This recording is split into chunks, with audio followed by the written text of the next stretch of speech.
Apa itu routing? Jadi routing merupakan sebuah istilah untuk pengambilan sebuah paket dari sebuah perangkat dan mengirimkannya melalui jaringan ke perangkat lain yang berada di jaringan yang berbeda. Jadi ketika kita mau mengirimkan paket, kalau masih di dalam suatu jaringan yang sama, tidak diperlukan routing, jadi bisa langsung dikirim. Tapi ketika kita ingin mengirimkan suatu paket dari suatu jaringan ke jaringan yang lain, maka dibutuhkan teknik routing. Nah, routing sendiri berarti mencari rute terbaik. Nah, di dalam routing ada dua jenis, ada routing statis dan dinamis. Namun di penjelasan kali ini kita akan membahas mengenai routing statis. Jadi pada routing statis, rute pada routing tabel. Jadi rute-rute itu disimpan dalam sebuah tabel yang dinamakan routing tabel.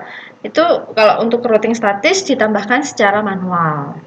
Jadi kita harus menambahkan rute untuk mengupdate routing tabelnya.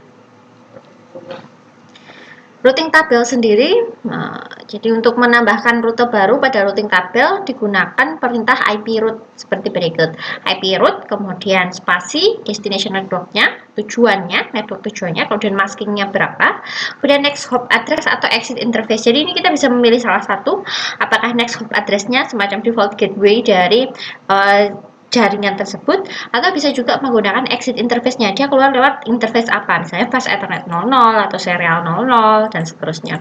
Kemudian ada administrative distance, itu menjelaskan mengenai distance secara administratif. Saat ini akan kita skip untuk membahas mengenai administrative distance.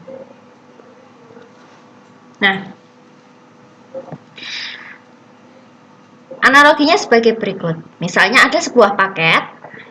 Misalnya di sini 192.168.4.3 ingin mengirimkan sebuah paket. Saya ingin mengirim paket ke 172.168.4.3. Saya ingin mengirim paket ke 172.16.32. Tapi saya tidak tahu rute menuju ke sana.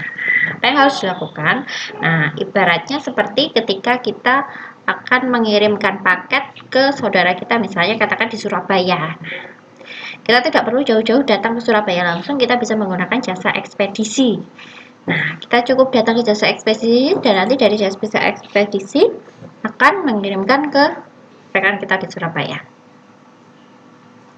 Oke, nah jadi analoginya router itu juga seperti jasa ekspedisi. Kita tinggal datang ke front office dari jasa ekspedisinya. Di sini berarti front office-nya adalah default gateway-nya, yaitu 192.168.41. Nah, kemudian ketika paket sudah sampai ke front office atau default gateway, maka dari router ini tadi nanti akan dikirimkan ke network tujuan. Nah, di sini router berperan seperti pihak ekspedisi. Kirim saja paket ke saya melalui default gateway saya di 192.168.4.1. Saya akan mengirimkan paketmu. Nah, kemudian sender tinggal mengirimkan pesan. Jadi dari 192.168.4.3 ditujukan untuk 172.16.32. Pesannya adalah, halo, ini paket saya. Nah, paket dikirimkan ke default gateway. Nah, dari default gateway dari router satu ini, kemudian paket ini ditujukan untuk 172.16.32. Maka si router akan mengecek pada routing tabelnya untuk mengetahui rute terbaik ke network tersebut. Jadi sebagai contoh, misalnya kita mau mengirimkan paket ke Surabaya tadi, maka akan dipilih rute terbaik untuk segera sampai ke Surabaya lewat mana, apakah lewat jalur selatan atau lewat jalur utara.